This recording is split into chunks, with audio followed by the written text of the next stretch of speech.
کیا امام ابو حنیفہ رحمۃ اللہ علیہ کو خواب میں 100 دفعہ اللہ رب العزت کا دیدار ہوا؟ ایسی بات مشہور ہے، سننے میں بھی آئی ہے، کیا یہ بات ٹھیک ہے یا نہیں ہے؟ میں اس کی وضاحت کر دیتا ہوں۔ دیکھیے گا، بدقسمتی سے ہمارے یہاں ہر وہ بات جو کسی کتاب میں ہم پڑھ لیتے ہیں، ہم سمجھتے ہیں کہ شاید وہ بات ٹھیک ہوگی، ایسا نہیں ہے۔ اللہ کی کتاب کے بعد، قرآن پاک کے بعد کسی بھی کتاب میں کوئی بات ذکر ہو، لکھی گئی ہو، ضروری نہیں ہوتا وہ بات ٹھیک ہو،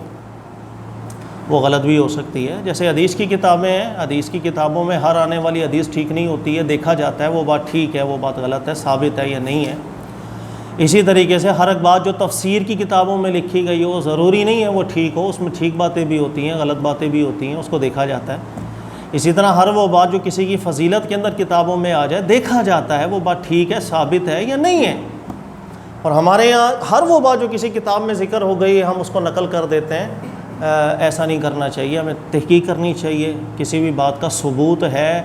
تو بیان کرنی چاہیے، ورنہ نہیں۔ اور ہمارے یہاں بدقسمتی بھی یہ ہے کہ بہت سی فضیلت کی ایسی چیزیں ہوتی ہیں جس کو علماء رد بھی کرتے ہوئے آتے ہیں، اپنی کتابوں میں لکھتے بھی رہتے ہیں، وضاحت بھی کرتے رہتے ہیں، اس کے باوجود ہم ان واقعات کو لوگوں میں بیان کر رہے ہوتے ہیں، اور یہ شاید کم علمی ہوتی ہے ہماری، یا دوسرا یہ کہ ہم کسی کی فضیلت کو بیان کرنے کے لیے نہ جانے کیوں ایسی جھوٹی باتوں کے اوپر دھیان دے دیتے ہیں۔ کسی کی فضیلت کے لیے جھوٹ بنانے کی یا جھوٹی باتوں کو نقل کرنے کی کیا ضرورت ہے؟ اللہ نے جس کا مقام دیا ہے اور جس وجہ سے اس کا مقام دیا ہے، بس وہ وجہ بیان کرنی چاہیے۔ امام ابو حنیفہ رحمۃ اللہ علیہ بہت بڑے عالم دین گزرے ہیں، اور انہوں نے جو اصول وضع کیے ہیں استدلال کرنے کے، جو طرق وضع کیے ہیں استدلال کرنے کے، جو استنباطات انہوں نے کیے ہیں نہایت اعلیٰ درجے کے،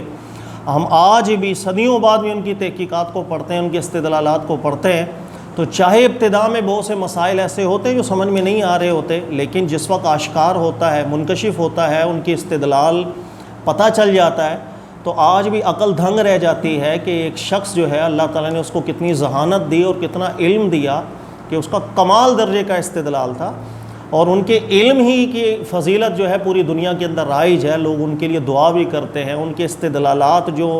مستنبط مسائل ہیں اس کو پسند کر کے اس پر عمل بھی کرتے ہیں، یہی بہت بڑی ایک فضیلت ہے، اور علم سے بڑھ کر اور فضیلت کیا ہوگی؟ لہذا ہمیں کسی کی فضیلت ڈھونڈنے کے لیے غلط چیزوں کا سہارا نہیں لینا چاہیے۔ پہلی بات ذہن میں رکھ لیجیے گا، امام ابو حنیفہ کو 100 دفعہ خواب میں اللہ کا دیدار ہوا، یہ ایک ایسی بات ہے جس بات کو علماء احناف کے ہوں یا دیگر ہوں سب ریجیکٹ کر چکے ہیں کہ یہ بات بالکل ثابت نہیں ہے، بلکہ 10ویں صدی ہجری کے اندر ایک شخص تھے نجم الدین الغیتی صاحب، محمد بن احمد نجم الدین الغیتی، مقدمہ نور العزا کے اندر انہوں نے اس بات کو ذکر کر دیا، جس کی کوئی سند ذکر نہیں کی، جس کی کوئی اصل ذکر نہیں کی۔ لہٰذا اسی وقت سے علماء محققین بیان کرتے ہوئے آئے ہیں کہ یہ بات انہوں نے بس لکھ دی ہے۔ اب یعنی امام ابو حنیفہ 2 صدی ہجری کے ہیں اور یہ 10ویں صدی ہجری کے ہیں، دونوں کے درمیان میں صدیوں کا فاصلہ اور فرق ہے، اور صدیوں بعد یعنی 8-10 صدیوں بعد جا کر ایک شخص اپنی کتاب میں بلا سند کوئی بات ذکر کر دے اور ماضی میں اس کی کوئی اصل بھی نہ مل رہی ہو، تو ہم اس کو کیسے قبول کر سکتے ہیں؟ سوائے اس کے کہ ہم کہیں گے بس ایک اپنی طرف سے ہی بات بنا دی گئی ہے، یا کہیں سے سنی بات کو لکھ دیا۔ لہذا تمام علماء اس چیز کو بیان کرتے آئے ہیں کہ یہ بات بالکل ثابت نہیں ہے امام ابو حنیفہ سے، اور آپ کی فضیلت جو علم کی وجہ سے اللہ نے دی ہے اسی کو بیان کرنا چاہیے۔ ضمناً اور بتا دوں، اسی طرح کئی چیزیں ہیں جس کو علماء نے رد کیا، جیسے ہمارے یہاں بڑا مشہور واقعہ ہے، عموماً آپ سنتے ہوں گے کہ امام ابو حنیفہ